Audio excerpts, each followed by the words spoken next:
मोदी मोदी मोदी मोदी मोदी मोदी मोदी मोदी मोदी मोदी मोदी मोदी हर हर महादेव।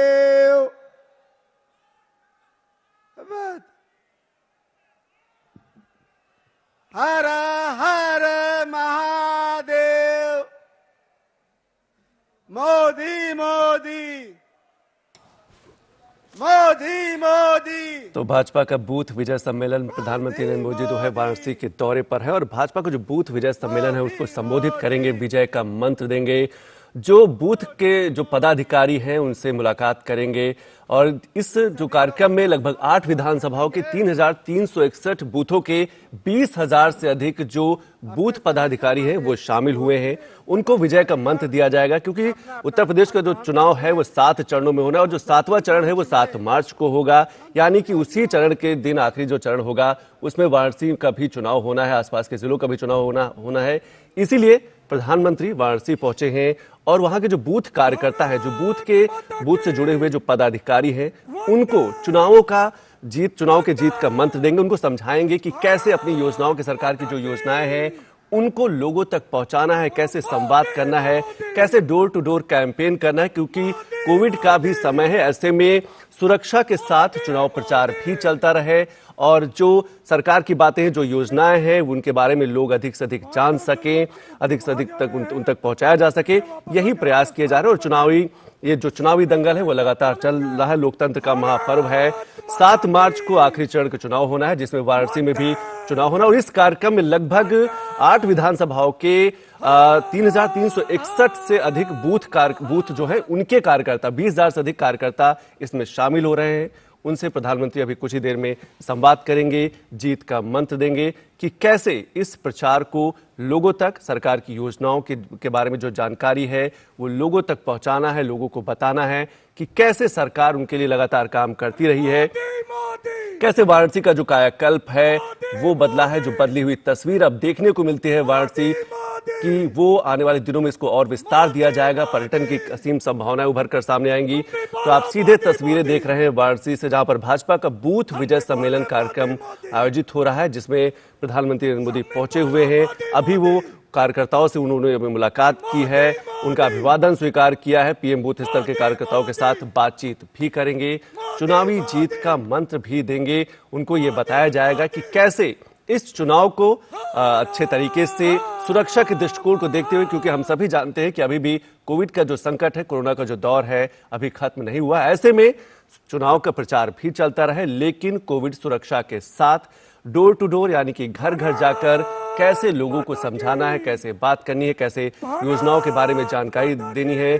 सरकार की जो बहुत ही महत्वाकांक्षी बड़ी बड़ी जो योजनाएं हैं, हम चाहे जल योजना की बात करें, चाहे एग्रीकल्चर सेक्टर की बात करें, चाहे हम ऑर्गेनिक की बात करें, या फिर हम वाराणसी के वहां के सौंदर्यीकरण के, वहां के में जो पुनरुद्धार हुआ है, जो बदलाव हुआ है, जो पर्यटन की असीम संभावनाएं उभर कर सामने आएंगी, वो भी रोजगार का एक बड़ा माध्यम बनेंगी। और यही समझाना है, इसीलिए ये जो बूथ विजय सम्मेलन आयोजित किया गया है, जो बूथ कार्यकर्ता है, जो बूथ पदाधिकारी है, उनको बताया जाएगा। और राजनीतिक दृष्टिकोण से देखें तो चुनावों में जो बूथ पदाधिकारी होते हैं उनकी महत्वपूर्ण भूमिका होती है। जल योजना की बात करें, चाहे एग्रीकल्चर सेक्टर की बात करें, चाहे हम ऑर्गेनिक की बात करें, या फिर हम वाराणसी के वहाँ के सौंदर्यीकरण के, वहाँ के में जो पुनरुद्धार हुआ है, जो बदलाव हुआ है, जो पर्यटन की असीम संभावनाएं उभर कर सामने आएंगी, वो भी रोजगार का एक बड़ा जाता है। ये एक महत्वपूर्ण जिम्मेदारी होती है चुनाव के समय, खासतौर से पोलिंग बूथ का जो एजेंट होता है या पोलिंग बूथ के जो पदाधिकारी होते हैं वो महत्वपूर्ण भूमिका निभाते हैं। उनकी महत्वपूर्ण भूमिका होती है और हर राजनीतिक दल उन बूथ पदाधिकारियों को समझाता है, बताता है और जिम्मेदारी भी सौंपता है कि आप अपने बूथ की जिम्मेदारी लें ताकि अधिक से अधिक मतदान भी हो सके, मत प्रतिशत को भी बढ़ाया जा सके। आप अपने बूथ के जो बुजुर्ग लोग हैं, जो महिलाएं हैं, उनको कैसे पोलिंग बूथ तक ले जाना है ये भी समझाया जाता है। ये एक महत्वपूर्ण जिम्मेदारी होती है चुनाव के समय, खासतौर से पोलिंग बूथ का जो एजेंट होता है या पोलिंग बूथ के जो पदाधिकारी होते हैं वो महत्वपूर्ण भूमिका निभाते हैं। अरे स्वागत है, स्वागत है। अरे स्वागत है, स्वागत है।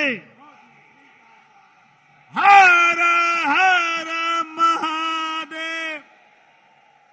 स्वागत है, स्वागत है। अरे स्वागत है, स्वागत है। अरे स्वागत है, स्वागत है। हर हर महादेव। हम सबके बीच में हम सबके अभिभावक, हम सबके मार्गदर्शक, देश के यशस्वी प्रधानमंत्री, वाराणसी के लोकप्रिय सांसद, विश्व के सर्वाधिक लोकप्रिय नेता आदरणीय नरेंद्र मोदी जी हम सबके बीच में मंच पर पधार चुके हैं। मित्रों, हम बूथ अध्यक्ष बबलू राजभर से अनुरोध करेंगे कि आप गमछा पहना के अपने प्रधानमंत्री जी का, अपने सांसद जी का स्वागत और अभिनंदन करें।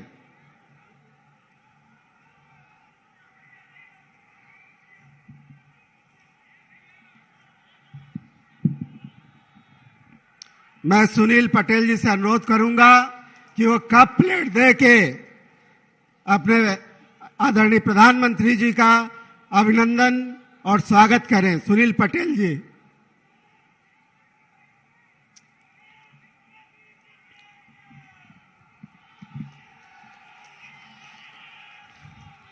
मित्रों, मैं अब आमंत्रित करता हूं हम सब कार्यकर्ताओं के दुख सुख के हमेशा ध्यान रखने वाले माननीय मोदी जी के नेतृत्व में उत्तर प्रदेश के सड़कों का विकास करने वाले ऐसे आदरणीय केशव मौर्य जी को मैं आमंत्रित करता हूं, आए और मोदी जी का स्वागत भी करें, अपना स्वागत भाषण भी करें। धन्यवाद। बोलिए भारत माता की। लेकिन जब तक काशी की धरती पे बाबा की नगरी में आए हैं, जब तक एक बार जोर से बोलिए हर हर महा। मैं काशी के लोकप्रिय सांसद, भारत के प्रधानमंत्री, गरीबों के, किसानों के, नौजवानों के मसीहा कहिए, उज्जवल भविष्य कहिए, माताओं बहनों के सुरक्षा, सम्मान, स्वावलंबन का रास्ता बना करके प्रगति के पथ पर देश प्रदेश को आगे ले जाने वाले कहिए, ऐसे माननीय प्रधानमंत्री जी का मैं काशी की धरती पर आप सबकी ओर से, अपनी ओर से, संपूर्ण मंच की ओर से तालियों की गड़गड़ाहट के साथ हार्दिक स्वागत करता हूं और आशा करता हूं आओ तेजी के साथ तालियों की गड़गड़ाहट से माननीय प्रधानमंत्री जी का स्वागत करेंगे। मंच पर भारतीय जनता पार्टी के उत्तर प्रदेश के चुनाव के प्रभारी, भारत सरकार के मंत्री आदरणीय धर्मेंद्र प्रधान जी, संगठन के महामंत्री, संगठन शिल्पी आदरणीय सुनील जी, हमारे दोनों जिलों के अध्यक्ष आदरणीय हंसराज विश्वकर्मा जी, महानगर के अध्यक्ष विद्यासागर राय जी, हमारे प्रदेश सरकार में मंत्रिपरिषद के साथी और आपके सबके प्रत्याशी श्रीमान रवींद्र जायसवाल जी, श्रीमान नीलकंठ तिवारी जी, श्रीमान अनिल राजभर जी और हमारे बाकी प्रत्याशी डॉक्टर अवधेश जी, त्रिभुवन राम जी, सुनील पटेल जी, सौरभ श्रीवास्तव जी, हमारे इस क्षेत्र के अध्यक्ष और सभा का संचालन कर रहे श्रीमान महेश श्रीवास्तव जी और यहां उपस्थित भारी संख्या में भारतीय जनता पार्टी के हमारे बूथ के अंदर जो कमल खिलाने का काम करते हैं, गठबंधन के साथियों को जिताने का काम करते हैं, ऐसे एक एक कार्यकर्ता के पास आ नहीं सकता, लेकिन उत्तर प्रदेश भारतीय जनता पार्टी की ओर से भारतीय जनता पार्टी के मालिकों के चरणों में मस्तक रख करके प्रणाम जरूर करने का इच्छा है। आप सब अपना आशीर्वाद देने की कृपा करेंगे। आज का दिन महत्वपूर्ण है। और जब काशी के 8 विधानसभा क्षेत्र के हम सब कार्यकर्ता यहां पर बैठे हैं तो आप सब जानते हैं एक तरफ कौन है। ये तो जैसे कौरव पांडवों का युद्ध हो जाता है, वो तो द्वापर वाला था, लेकिन ये वर्तमान युग में, कलयुग में आज यह स्थिति है। एक तरफ सारी ताकतें लगी हुई हैं माननीय प्रधानमंत्री जी के नेतृत्व में जो उत्तर प्रदेश आगे बढ़ रहा है, मोदी जी को रोकने के लिए, भारतीय जनता पार्टी को रोकने के लिए सारी ताकतें एक तरफ है, लेकिन दूसरी तरफ जनता जनार्दन है। और आपको याद दिलाना चाहता हूं, ध्यान रखना, त्रेता युग में भगवान राम के जो सबसे बड़े दूत थे उन्हें क्या कहते हैं? हनुमान जी महाराज। यहां संकट मोचन हनुमान जी महाराज की। तो मैं कहना चाहता हूं, त्रेता युग में भगवान राम के हनुमान जी कौन थे? तो वह हनुमान जी जिनकी हम सब पूजा करते हैं। लेकिन भारतीय जनता पार्टी के हनुमान जी, आप सब भारतीय जनता पार्टी के कार्यकर्ता हो, जिनके बल पर लगातार भारतीय जनता पार्टी की विजय यात्रा चल रही है। मैं आप सब लोगों के सामने यहां पर यही कहना चाहता हूं, जैसे हनुमान जी के लिए राम काज कीन्हे बिना मोहि कहां विश्राम, वैसे राष्ट्र काज यानी भाजपा का काज किए बिना मोहि कहां विश्राम। इस भावना से दिन रात मैं समझ रहा हूं 2014 से लेकर के 2019 तक के जो 3 चुनाव हुए हैं, इस चुनाव में, तीनों चुनाव में अलग अलग चुनौतियां सामने आई हैं। लेकिन भारतीय जनता पार्टी के आप सब हनुमान जी लोगों ने क्या किया है वह सारे देश ने देखा है, दुनिया ने देखा। पहले जो गठबंधन थे 2014 से, उस समय आपने हराने का काम किया। काशी सहित उत्तर प्रदेश के 73 लोकसभा सीटों पर भारतीय जनता पार्टी को जिताने का काम किया। 2017 में अहंकार के आकाश में बैठे हुए जो सपा बसपा कांग्रेस के लोग हैं, या बड़े बड़े दावे कर रहे थे, लेकिन 2014 में केंद्र में सरकार बनने के बाद गरीब कल्याण के लिए समर्पित, किसानों के लिए समर्पित, नौजवानों के लिए समर्पित, माताओं बहनों के उत्थान के लिए समर्पित, अर्थात सबका साथ सबका विकास, जिसमें कोई भेदभाव नहीं होता, वह काम करते हुए जब 2017 में माननीय प्रधानमंत्री जी की छत्र छाया में हम सब लोगों को उत्तर प्रदेश के अंदर चुनाव लड़ाने का मौका मिला, तो आप सब लोगों ने अपनी ताकत दिखा दिया कि उत्तर प्रदेश में भारतीय जनता पार्टी अपने साथियों के साथ 325 विधायक जिता करके देने की ताकत रखती है। लेकिन उसके बाद आपने सबसे बड़ी ताकत दिखाई 2019 में। जब 2019 का लोकसभा चुनाव आया तो 2019 के चुनाव में बुआ भतीजे एक हो गए थे, याद है कि भूल गए? सबको लग रहा था, श्री अखिलेश यादव जी तो उस समय प्रधानमंत्री पद की शपथ लेने की तैयारी करने लगे थे। उनको यह पता ही नहीं था कि उत्तर प्रदेश या देश के दिल में हमारे आदरणीय प्रधानमंत्री जी काशी के सांसद जी रहते हैं। वह सोचे कि कुछ नेताओं को ले लेने से भारतीय जनता पार्टी का विजय रथ रोक लेंगे। लेकिन आप सब लोगों ने दिन रात परिश्रम करके जिस प्रकार से कमल खिलाने का काम किया, विरोधियों के हौसले पस्त हो गए। अभी इस समय मुंगेरी लाल के हसीन सपने देख रहे हैं। सुना है आप लोगों ने, श्री अखिलेश यादव जी कह रहे थे 400 सीटें जीतेंगे, सुना है कि नहीं सुना है आप लोगों ने? काशी के पूरे जनपद के अंदर समाजवादी पार्टी का खाता खुल रहा है क्या कहीं? दोनों हाथ उठा के बताइए, खाता खुल रहा है क्या कहीं? इधर भी बताइए, खुल रहा है क्या कहीं? काशी में खाता खुल नहीं रहा, अयोध्या में खाता खुल नहीं रहा, प्रयाग में खाता खुल नहीं रहा। पश्चिम से लेकर के पूरब तक जिस समाजवादी पार्टी को खोजना पड़ रहा है, वो 400 सीटों के सपने देख रहे हैं। मैं पूरे विश्वास से बाबा जी की धरती पर कह सकता हूं कि वह 47 सीटें 2017 में जीत करके आए थे। उनके ऐसे कोई कर्म नहीं है जिसके आधार पर 47 से वो 48 तक पहुंचे।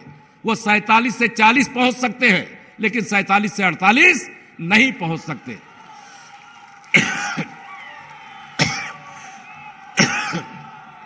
पहले और दूसरे चरण के चुनाव में पहले और दूसरे चरण के चुनाव में आपको बता दूं, उनका चुनाव निशान क्या है मालूम है ना? साइकिल।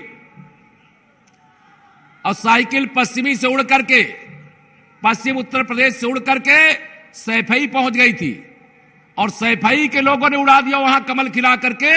अब उड़ते उड़ते बंगाल की खाड़ी की ओर जा रही है। अब उसको उड़ाने का आगे का जिम्मा आप लोगों का है। ये गुंडागर्दी वाली सरकार को समाप्त करके विकास करने वाली सरकार को, सबको सुरक्षा, सबको सम्मान देने वाली सरकार को आपने अपने परिश्रम से बनाने का काम किया है।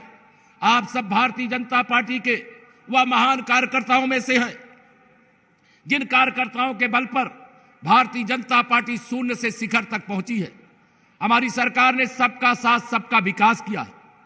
किसी के साथ भेदभाव हुआ है क्या बताइए? दोनों हाथ उठा करके बताइए माननीय प्रधानमंत्री जी साहब ने, किसी के साथ कोई किसी योजना में भेदभाव हुआ है क्या? अगर किसी योजना में भेदभाव नहीं हुआ है, हमारी माननीय प्रधानमंत्री जी के मार्गदर्शन में डबल इंजन की सरकार ने गरीब गरीब को एक समान माना, किसान किसान को एक समान माना, बेटी बेटी को एक समान माना, मजदूर मजदूर को एक समान माना, नौजवान नौजवान को एक समान माना। हमने उसमें हिंदू मुसलमान देखा है क्या कहीं किसी योजना में? हमारी केंद्र की, प्रदेश की सरकार ने कोई भेदभाव किसी योजना में किया है क्या? सबके साथ, सबके विकास के लिए समर्पित हमारी सरकार के समर्थन में 2017 के बाद 2019 में हमारी ताकत जनता के आशीर्वाद से बढ़ी है। लेकिन मैं पूरे विश्वास से कह सकता हूं, 2017 और 2019 के बाद जो लोगों की सेवा में हमारी सरकार ने दिन रात परिश्रम करके लोगों की सेवा की है, तो 2019 और 17 से भी ज्यादा समर्थन 2022 में भारतीय जनता पार्टी के लिए बढ़ा है। बढ़ा है कि नहीं बढ़ा? हाथ उठा के बताइए, बढ़ा है कि नहीं बढ़ा? मैं कई जगह गया, मैंने पूछा आप बताइए, एक बड़ा मतदाता वर्ग है, कई बार संकोच में हम ही आप नहीं जाते थे, यानी ये तो फला जाति का है और ये तो हमें वोट देगा नहीं, कई बार नहीं जाते थे। लेकिन मेरी जानकारी है पूरे प्रदेश के अंदर एक बहुत बड़ा हिस्सा है जो माननीय प्रधानमंत्री जी के नेतृत्व में जो लगातार गरीब कल्याण के काम हुए हैं। आप बताइए सच्ची बात, ऐसे बड़ी संख्या में गरीब आपको मिलने आ रहे कि नहीं आ रहे बताइए? क्योंकि अपने गांव के अंदर आप ही प्रधानमंत्री हो, आप ही मुख्यमंत्री हो, आप ही भाजपा के अध्यक्ष हो, आप ही भाजपा के सब कुछ हो, तो वह सोचता है कि हमारे पास आप नहीं आए तो हम ही आपके पास आते हैं। ऐसे मैंने बहुत जगह पता किया, तो आज वह सब जो आपके पास आ रहे, हम तो सबको गले लगा रहे। भारतीय जनता पार्टी तो एक ऐसी पार्टी है जिसमें अगड़े वर्ग, पिछड़े वर्ग, अनुसूचित वर्ग में कोई भेद ही नहीं है। गंगा यमुना सरस्वती का संगम रूपी भारतीय जनता पार्टी ही है जहां सबको सम्मान दिया जाता है, सबको स्थान दिया जाता है, सबको गौरव दिया जाता है। अन्यथा केशव प्रसाद मौर्य जैसा व्यक्ति उत्तर प्रदेश भारतीय जनता पार्टी का अध्यक्ष या उप मुख्यमंत्री के नाते आज माननीय प्रधानमंत्री जी के सामने, आपके सामने बोलने का काम नहीं करता। ऐसे अनेक नाम है, मैं उदाहरण अनेक दे सकता हूं, लेकिन आप सबके सामने मैं यही निवेदन करना चाहता हूं, आह्वान करना चाहता हूं, समाजवादी पार्टी को समाप्त करने का इससे अच्छा अवसर अब दोबारा नहीं आने वाला है। 2014 में देश ने एक नारा लगाया था, क्या नारा था? कांग्रेस मुक्त भारत देश। और 2017 में नारा लगाया था सपा बसपा मुक्त उत्तर प्रदेश।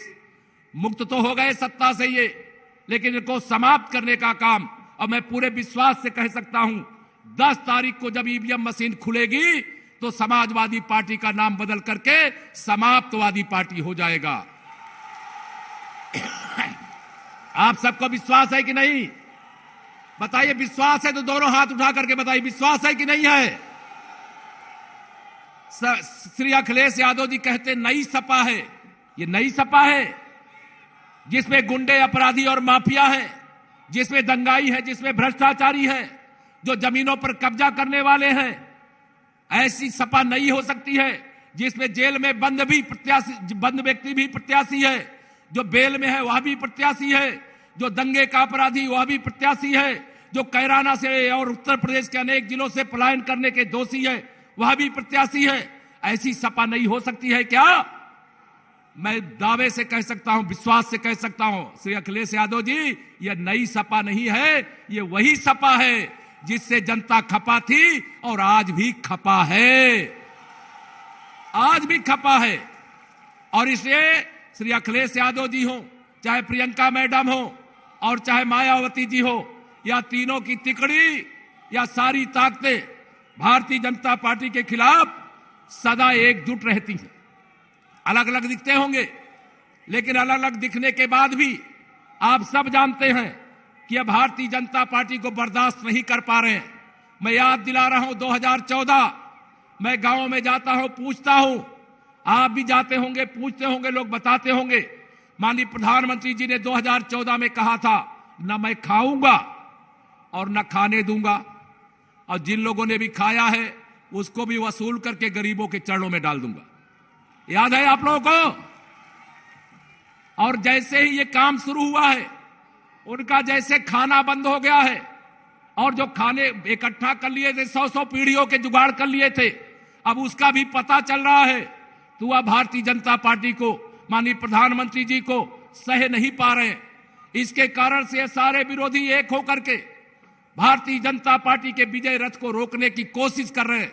लेकिन धन्य है आप काशी के लोग, धन्य है उत्तर प्रदेश के लोग, धन्य है देश के लोग, उन्होंने कभी भारतीय जनता पार्टी का रथ नहीं रुकने दिया, माननीय मोदी जी का रथ नहीं रुकने दिया, और इसके कारण से आज भारतीय जनता पार्टी देश की, दुनिया की और उत्तर प्रदेश की सबसे बड़ी पार्टी बनकर के खड़ी हुई है। मैं आप सबका आह्वान करना चाहता हूं, 2022 का चुनाव यह ऐतिहासिक चुनाव है।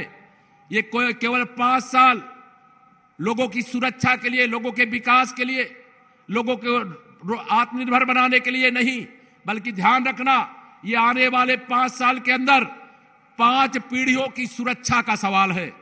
अगर समाजवादी पार्टी और उनके जैसे जो राजनीतिक दल जो भाजपा के विरोध में लड़ रहे हैं, अगर वह उत्तर प्रदेश के 24 करोड़ लोगों की सुरक्षा के लिए खतरा है, तो भारतीय जनता पार्टी उत्तर प्रदेश के 24 करोड़ लोगों की सुरक्षा की गारंटी है, 24 करोड़ लोगों के सुरक्षा का कवच है। इसलिए मैं आप सब लोगों को निवेदन करना चाहूंगा, 2022 के चुनाव में आपको 2019 से भी ज्यादा मेहनत करनी है। समाप्त करना है कि नहीं समाप्त करना है इन लोगों को? और लोकतंत्र में समाप्त करने के लिए ताकत क्या होती है? वोट की ताकत होती है, और वोट आपका हर घर में रखा हुआ है।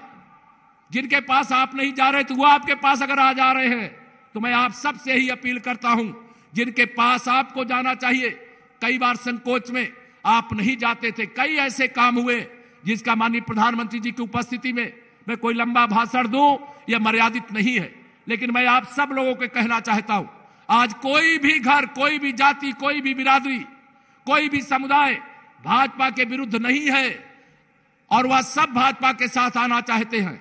2014 से पहले यही सपा बसपा के कांग्रेस के लोग एक दीवार खड़ी किए थे, और उस दीवार में लिख दिए थे कि जो पिछड़े वर्ग के लोग हैं, जो अनुसूचित वर्ग के लोग हैं, वह भारतीय जनता पार्टी में ना जाए, क्योंकि भारतीय जनता पार्टी तो केवल अगड़ों की पार्टी है।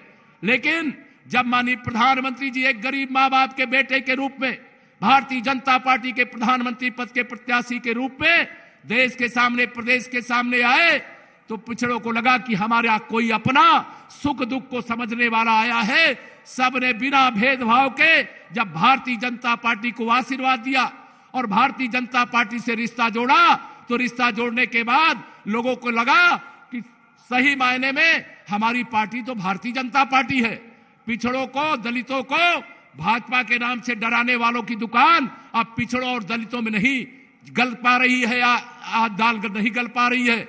अब वो मुसलमानों की एक दीवार खड़ी किए हैं कि मुसलमानों, भाजपा तो हिंदुओं की पार्टी है, आपका भला नहीं करती। बताइए, प्रधानमंत्री आवास योजना का आवास, प्रधानमंत्री सौभाग्य योजना की बिजली, प्रधानमंत्री उज्ज्वला योजना का गैस का कनेक्शन, आयुष्मान भारत के इलाज का कार्ड, अभी हर घर नल से जल पहुंचाने की योजना, हर घर में शौचालय बनाने की योजना का जो लाभ मिला है, क्या उस लाभ में हिंदू मुसलमान देखा गया है क्या कहीं? अगर हमने कोई भेदभाव नहीं किया, हमारे लिए सभी योजनाओं के लिए उत्तर प्रदेश और माननीय प्रधानमंत्री जी के लिए देशवासी सब एक समान हैं। और वह एक समान रह करके अगर हमने सेवा की है तो वह सब समर्थन करना चाहते हैं, और जो समर्थन करना चाहता है उसका हम स्वागत करते हैं। और बड़ी संख्या में ऐसे लोग भी हैं अभी जिनके पास हम गए नहीं, या वो डर करके हमारे पास अभी सपा बसपा कांग्रेस वालों की जो बचे हैं ना थोड़े बहुत, वह सब आने वाले समय में बहुत बोलना चाहता, माननीय प्रधानमंत्री जी के सामने में ज्यादा बोलना नहीं चाहता, वह सारे जो ऐसे दैत्य बैठे हुए हैं उनको यह पता चलना चाहिए कि सारे के सारा सर्व समाज भारतीय जनता पार्टी के साथ है। अगर हम सबका साथ सबका विकास करते हैं तो सबका आशीर्वाद पाने का हमें अधिकार है। मैं केवल इतना कहना चाहता हूं, 2019 से जरा ज्यादा मेहनत 2022 में कर लीजिए, और 2022 में मेहनत करने के बाद एक ही बात कहूंगा, अभी तो माननीय प्रधानमंत्री जी के मार्गदर्शन में जो 5 साल आप उत्तर प्रदेश में काम देखे हैं, यह तो टेलर था, टेलर। असली पिक्चर तो 10 मार्च 2022 के बाद दिखाई देगी। पहली पारी आपने देखा है, उसका परिणाम क्या हुआ है आप बताइए। माननीय प्रधानमंत्री जी के संसदीय क्षेत्र में 2017 से पहले बिजली कितने घंटे आती थी बताओ मुझे, और अब कितनी आती है? मैं भी आता था कभी अगर वाराणसी के एयरपोर्ट पर, तो एयरपोर्ट से कैंट पहुंचने में कम से कम 2 घंटे 2.5 घंटे लग जाते थे। अब कितने घंटे में पहुंचते हो? मतलब कोई ऐसा क्षेत्र नहीं है, काशी ही नहीं, सभी 75 जिलों का विकास हो रहा है। काशी तो आदर्श राजधानी, हमारी सांस्कृतिक राजधानी है, हमारे बाबा विश्वनाथ जी की नगरी है, और यहां का जो स्वरूप है जो आप देख रहे हैं, मैं केवल उसका वर्णन कर रहा हूं, लेकिन आप पूरे प्रदेश के अंदर और पूरे प्रदेश के लोग आपके पास आते ही आते हैं, लेकिन जो आते हैं वो आपको बताते होंगे, देश के किसी प्रदेश से आवे या चाहे उत्तर प्रदेश के किसी जिले से आवे, और जो आते हैं वह सब करके आपको बताते होंगे हमारी सरकार भेदभाव नहीं करती। सपा बसपा की सरकारों के समय, कांग्रेस की सरकारों के समय कुछ जिलों का विकास होता था, लेकिन भाजपा की सरकार के समय सभी 75 जिलों का बिना भेदभाव के विकास हो रहा है कि नहीं हो रहा है? ऐसे तमाम बातें हैं मैं जो आपको बता सकता हूं, लेकिन आप सबसे इतना ही निवेदन करूंगा कि आज हमारे सब संगठन के लोग हुआ जिनके बल पर विजय यात्रा लगातार जारी है। 2022 यह एक तरह से परीक्षा की घड़ी है, और परीक्षा से वह डरता है जो पूरे साल भर परीक्षा की तैयारी नहीं करता है। ये तो 5 साल में एक परीक्षा होती है, लेकिन मैं आप सब लोगों को आह्वान करता हूं, इस बार की ऐसी परीक्षा दे दीजिए कि ईवीएम मशीन केवल कमल के फूल को ही उबाल मारने का काम करे, सहयोगी दलों के जो चुनाव निशान है वही दिखाई दे, और मुझे आप सब पर भरोसा है। मैं तो एक ही नारा लगाता हूं पूरे प्रदेश में कि बाकी सब कुछ जाइए भूल, याद रखिए नरेंद्र मोदी और कमल का, यही निवेदन करके आप सब से बहुत उम्मीद है और बहुत भरोसा है। अभी तो अब चुनाव 5वें चरण का समाप्त हो रहा है, अब आप ही के बीच में रह करके अलग से सबसे मिलूंगा। बहुत बहुत धन्यवाद। भारत माता की जय श्री राम। हर हर मा।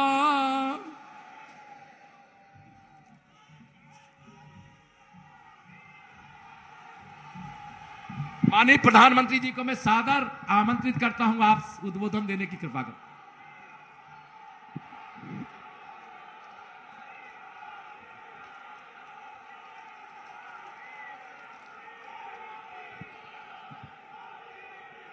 हर हर महादेव, हर हर महादेव, नमः पार्वती पते।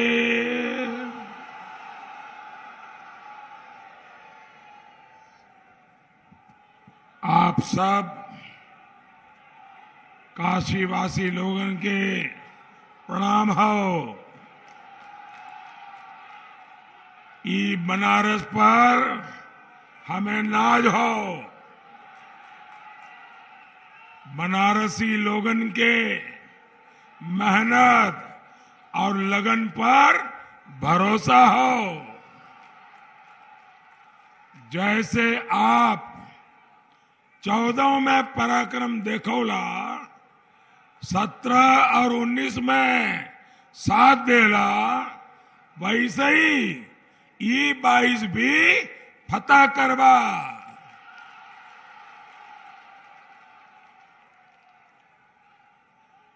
काशी अयोध्या से शुरू भयल विकास की यात्रा तभी आगे बढ़त आई जब यूपी में फिर से भाजपा का प्रचंड बहुमत का सरकार वापस आई।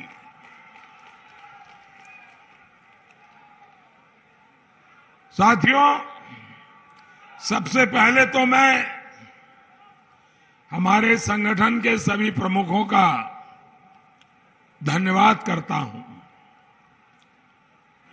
2 बातें जो मेरे दिल को छू गई। एक, इस सम्मेलन का हेतु आपने बूथ विजय सम्मेलन रखा है।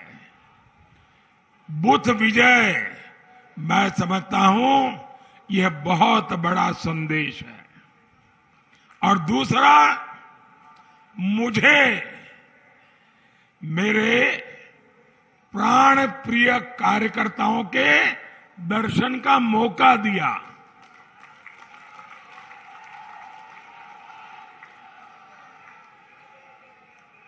आप सबके पास आकर के, आपके दर्शन पाकर के मैं अपने जीवन को धन्य अनुभव करता हूं।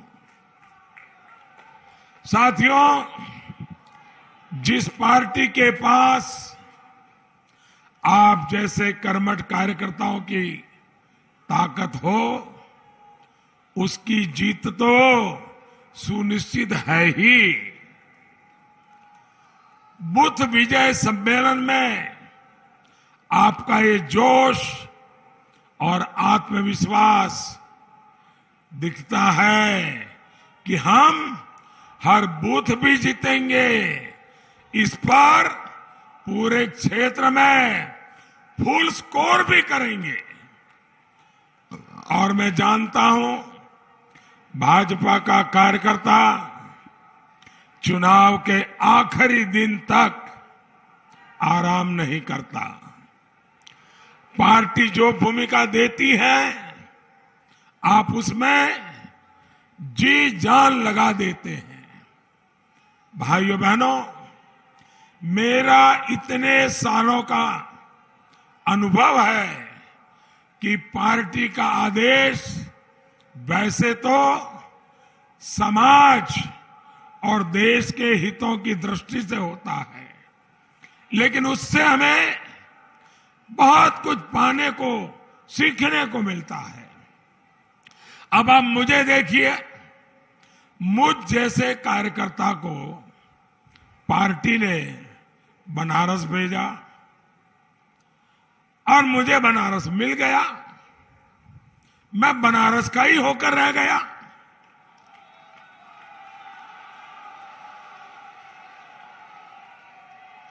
काशी की सेवा का, महादेव और मां गंगा के चरणों में बैठने का ये जो पुण्य लाभ मुझे मिला है, ये पार्टी ने ही दिया है। वैसे आज मुझे काशी के स्वर्गीय डोम राजा जगदीश चौधरी जी की कमी भी महसूस हो रही है। वो मुझ पर इतना स्नेह दिखाते थे कि मैं अभिभूत हो जाता था। साथियों, मैं 2014 में जब यहां आया था, तब संगठन से जुड़े कुछ लोग मुझे जानते थे, लेकिन आज जो प्यार, जो दुलार मुझे काशी के घर घर में, पूर्वांचल में, उत्तर प्रदेश में मिल रहा है, ये आप सब कार्यकर्ताओं, समर्थकों के कारण ही संभव हुआ है। मुझे तो आपने देश की सेवा की इतनी बड़ी जिम्मेदारी दी हुई है। मैं दिल्ली में काम में लगा रहता हूं। मेरी अनुपस्थिति में बनारस में आप भाजपा कार्यकर्ता ही सब संभालते हैं। लोगों के मन में मेरे प्रति जो प्यार है, लोगों का जो मुझ पे भरोसा है, उसका श्रेय आप सब कार्यकर्ता साथियों को जाता है। आप मेरे लिए एक ओपन यूनिवर्सिटी की तरह है। भाजपा का एक कार्यकर्ता के नाते मैं आप सभी से, अपने कार्यकर्ता साथियों से भी बहुत कुछ सीखता हूं। साथियों, हमारा संगठन एक जीवंत इकाई है। हम कार्यकर्ताओं को परिवार मानने वाले लोग हैं। अपनी पार्टी को अपनी निजी प्रॉपर्टी मानने वाले ये गैर परिवारवादी लोग हमारा मुकाबला नहीं कर सकते।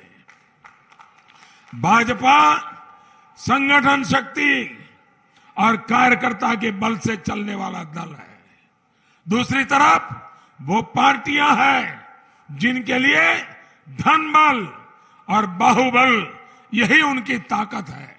भाजपा कार्यकर्ता देश के लिए काम करते हैं, अपने स्वार्थ से ऊपर उठकर इदम न मम इसके भाव से काम करते हैं। हम सभी के लिए हमेशा से व्यक्ति से ऊपर दल और दल से ऊपर देश, यही हमारा जीवन रहा है। हम चुनाव जीतते हैं, लेकिन साथ ही लोगों का दिल भी जीतते हैं। पहले जिन गैर परिवारवादियों ने सरकार चलाई, उनकी पार्टी की पहचान के साथ गुंडागर्दी और माफियावाद जुड़ा हुआ है। भारतीय जनता पार्टी की पहचान उसका कार्यकर्ता है और भाजपा कार्यकर्ता की पहचान उसकी सेवा है। कोरोना काल इसका ताजा उदाहरण है। इस दौर में पार्टी ने सेवा ही संगठन अभियान चलाया और मैं जानता हूं कि किस तरह भाजपा हर कार्यकर्ता जनसामान्य की सेवा के लिए लगा रहा। हमारे कार्यकर्ताओं ने लोगों तक राशन पहुंचाया, घर घर दवाइयां पहुंचाई, मास्क बांटे, जरूरत पड़ने पर रक्तदान किया, बुजुर्गों को इलाज की सुविधा जुटाने में मदद की। बनारस में कितने विदेशी नागरिक भी फंस गए थे, लेकिन काशी के लोगों ने और कार्यकर्ताओं ने उन्हें भी कोई तकलीफ नहीं होने दी। जनता जनार्दन की सेवा और राष्ट्रभक्ति का यही भाव लेकर आपको हमेशा लोगों के बीच जाने का जो हमें सूत्र मिला है, जिसको काशीवासियों ने सिद्ध किया है, ये मेरे लिए गौरव की बात है। हम सेवा करने ही राजनीति में आए हैं। ये 1-2 दिन की रिहर्सल नहीं, 1-2 साल का कोर्स नहीं, बल्कि ये सेवा एक महायज्ञ है जो जीवन की आखिरी सांस तक अनावरत चलते रहना चाहिए। साथियों, अभी शिवरात्रि आने वाली है। पूरे देश से लोग काशी आएंगे। बाबा भोलेनाथ के दर्शन के लिए लोग घंटों लाइन में लगते हैं। काशी में आए बाबा के भक्त बाबा के ही रूप होते हैं। हमें इसी भाव से शिवरात्रि के अवसर पर हर श्रद्धालु की सेवा करनी है। करेंगे ना? हर श्रद्धालु की सेवा करेंगे ना? साथियों, काशी भारत की संस्कृति की प्राचीन राजधानी रही है, लेकिन पिछली सरकारों ने बनारस को विकास से वंचित रखकर यहां के लोगों को परेशानियों के गर्त में धकेलने की कोशिश की। इनका पाप इतना ही नहीं था, इन गैर परिवारवादियों ने यही धारणा बना रखी थी कि बनारस बदहाल रहा है, बनारस ऐसे ही बदहाल रहेगा।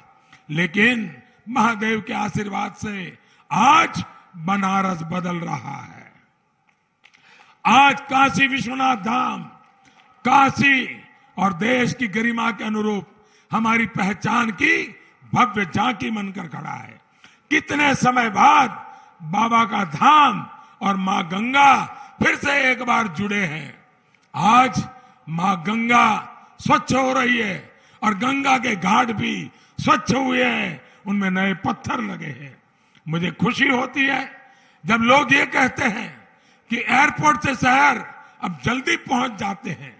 लोग जब बहुत गौरव के साथ बनारस में हो रहे सुंदरीकरण के कार्यों की तस्वीरें सोशल मीडिया पर डालते हैं तो मुझे भी अच्छा लगता है। अब बनारस के पास नया हाईवे भी है, रिंग रोड भी है और रुद्राक्ष जैसे आधुनिक केंद्र भी है। भाइयों बहनों, जब ये गौर परिवारवादी सरकार में थे तो यूपी के विकास के लिए, गरीबों के लिए हम जो भी काम लेकर आते थे उसमें ये अड़ंगा लगा देते थे। लेकिन बीते 5 साल में डबल इंजन की सरकार ने यूपी के विकास की पूरी ईमानदारी से कोशिश की है। आज यूपी की जनता इस बात को समझ रही है, यूपी में हुए विकास कार्यों को देख रही है। लेकिन मैं चाहता हूं आप सभी भाजपा के कार्यकर्ता लोगों को इन कार्यों के बारे में निरंतर जागरूक करते रहें।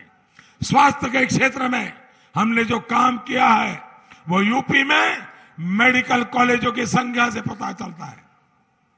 2017 से पहले यूपी में प्राइवेट और सरकारी मिलाकर कुल 33 मेडिकल कॉलेज थी। आज यूपी में प्राइवेट और सरकारी मेडिकल कॉलेजों की संख्या 65 हो गई, करीब करीब डबल।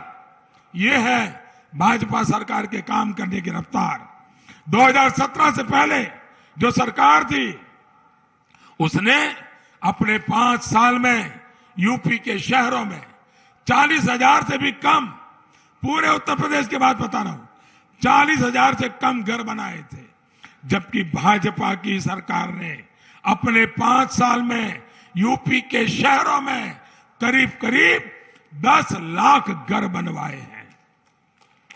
आप मुझे बताइए, कोई मुकाबला है क्या इन दोनों के बीच में? और साथियों, जब तक इनकी सरकार थी इन्होंने गरीबों का मकान बनने से रोकने के लिए हर संभव कोशिश की थी।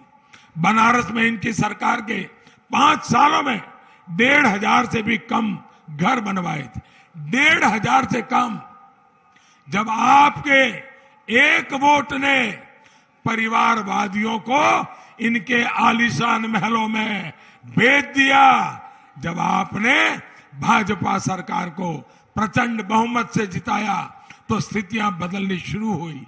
योगी जी की सरकार में बनारस में 24,000 से ज्यादा गरीब परिवारों को उनका पक्का घर मिला है। साथियों, हमारी भाजपा सरकार ने सौभाग्य योजना के तहत यूपी के करीब करीब 1 करोड़ घरों में बिजली का मुफ्त कनेक्शन दिया है। कोरोना का इस काल में भाजपा सरकार 15 करोड़ गरीबों को मुफ्त अनाज सुनिश्चित करा रही है। इसमें भी 9 करोड़ पिछड़ा वर्ग के हैं, 3 करोड़ दलित है और 3 करोड़ सामान्य वर्ग के हैं।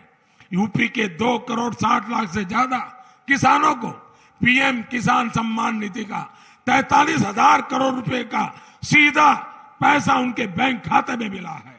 मेरे कार्यकर्ता साथियों, गंगा जी की सफाई को लेकर जितना भाजपा सरकार ने किया है उतना पहले कभी नहीं किया गया। यूपी में करीब करीब 11,000 करोड़ रुपए की लागत से 53 परियोजनाओं पर काम हुआ है। यहां रामनगर में, रमना में सीवेज ट्रीटमेंट प्लांट काम शुरू करना हम शुरू कर चुके हैं। बनारस में गंगा जी में गिरने वाले 80 से ज्यादा नालों का पानी अब पहले ट्रीटमेंट के लिए जा रहा है। ऐसे अनगिनत काम जो मैं गिनाने लगूं तो शायद कई दिन निकल जाएंगे। मेरा आग्रह यही है कि आप सरकार के कार्यों को ज्यादा से ज्यादा लोगों तक पहुंचाते रहें। साथियों, आपके प्रयास देश की एक और मदद करेंगे। आपने इस बार लाल किले से सुना होगा, मैंने लाभार्थी योजना के सैचुरेशन की बात की है। सैचुरेशन का मेरा मतलब है जो हकदार है वो हकदार का 100% लाभ उस तक पहुंचना चाहिए। कोई 80-90 नहीं, 100%। 100% लाभार्थियों तक पहुंचने का मतलब होता है गरीब कल्याण के लाभ की योजनाओं से कोई छूटे नहीं। 100% लाभार्थियों तक पहुंचने का मतलब है समाज की आखिरी पंक्ति में जो आखिरी व्यक्ति खड़ा है उस तक सरकार खुद पहुंचकर उसे योजना का लाभ दे। और जब ऐसा होगा तो न तुष्टीकरण की कोई संभावना बचेगी और ही किसी भेदभाव की कोई संभावना बचेगी। इस काम में भाजपा के कार्यकर्ता की बहुत बड़ी भूमिका है। साथियों, हमारे लिए बनारस जैसे हर तीर्थ स्थल का विकास आस्था के साथ साथ अवसरों का विकास भी है। बनारस हो, अयोध्या हो, प्रयागराज हो, जब यहां विकास होता है तो अपने साथ पर्यटन की अनेक संभावनाएं लाता है। इससे स्थानीय युवाओं को रोजगार मिलता है। लेकिन जो अपराध को उद्योग मानते हैं वो आस्था से जुड़े विकास कार्यों और उससे बनी जो नई संभावनाओं को भी वो हमेशा सांप्रदायिक चश्मे से देखते हैं। भाइयों और बहनों, काशी तो अविनाशी कही जाती है और काशी के लोग जब भी विश्वनाथ धाम परियोजना को लेकर गर्व का अनुभव कर रहे थे तो उस समय हमने एक और अनुभव किया। हम सभी ने देखा कि भारत की राजनीति में कुछ लोग किस हद तक नीचे गिर गए हैं। मैं किसी की व्यक्तिगत आलोचना करना पसंद नहीं करता और न ही किसी की आलोचना करना चाहता हूं, लेकिन जब सार्वजनिक रूप से काशी में मेरी मृत्यु की कामना की गई तो वाकई मुझे बहुत आनंद आया, मेरे मन को बहुत सुकून मिला। मुझे लगा कि मेरे घोर विरोधी भी ये देख रहे हैं कि काशी के लोगों का मुझ पर कितना स्नेह है। उन लोगों ने तो मेरे मन की मुराद पूरी कर दी। इसका मतलब ये कि मेरी मृत्यु तक न काशी के लोग मुझे छोड़ेंगे और न ही काशी मुझे छोड़ेगी।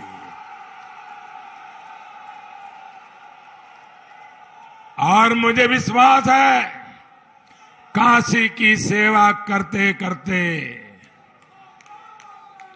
अगर मेरी मृत्यु लिखी होगी तो इससे बड़ा जीवन का सौभाग्य क्या होगा। बाबा भोलेनाथ के भक्तों की सेवा करते करते अगर भक्तों की सेवा करते करते चला जाऊं तो इससे बड़ा सुख क्या हो सकता है। साथियों, उन गौर परिवारवादियों को मालूम नहीं है ये जिंदा शहर बनारस है।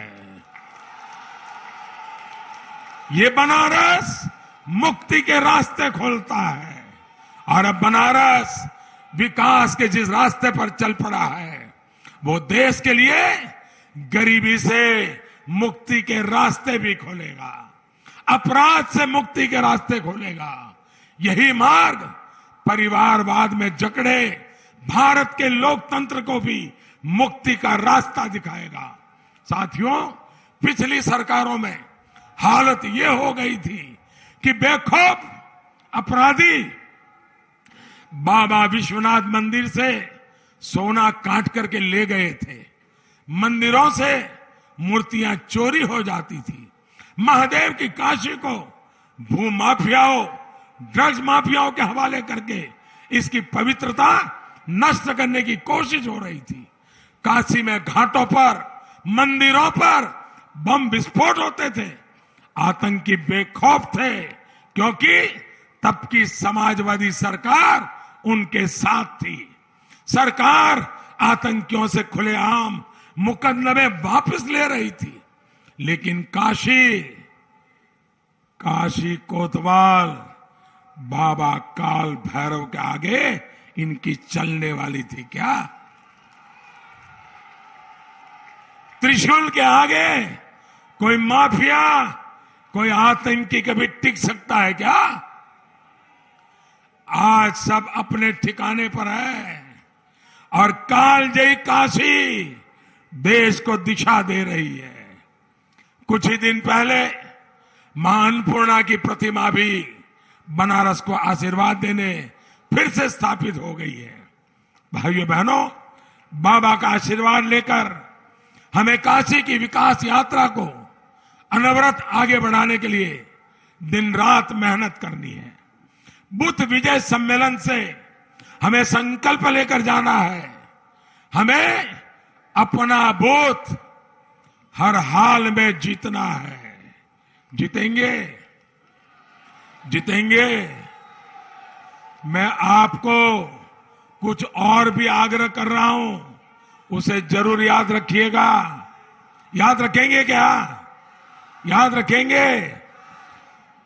सब पर्ची ठीक से बढ़ जाए, बस्ते बूथों तक पहुंच जाए, मतदान के लिए जागरण की व्यवस्था हो जाए, हर बूथ पर टोली बनाकर संपर्क हो जाए, कोई मतदाता न बचे जिस तक आप न पहुंचे, कोई दरवाजा ऐसा न हो जिसे न खटखटाए। हमें खुद भी संकल्प लेना है और मतदाताओं को भी दिलवाना है, पहले मतदान फिर जलपान।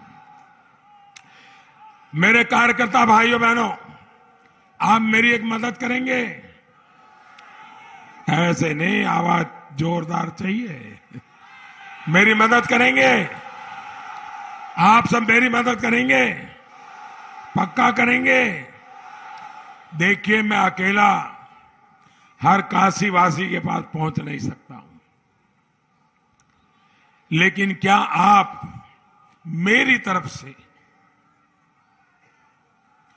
काशी के घर घर जाकर काशी के एक एक व्यक्ति को मिलकर मेरे प्रणाम पहुंचाएंगे क्या? करेंगे? मेरे प्रणाम जरूर पहुंचाइए। उनको कहिए मोदी जी तो नहीं आ पाए, लेकिन मैं मोदी जी की तरफ से उनका प्रणाम आपको पहुंचाने आया हूं।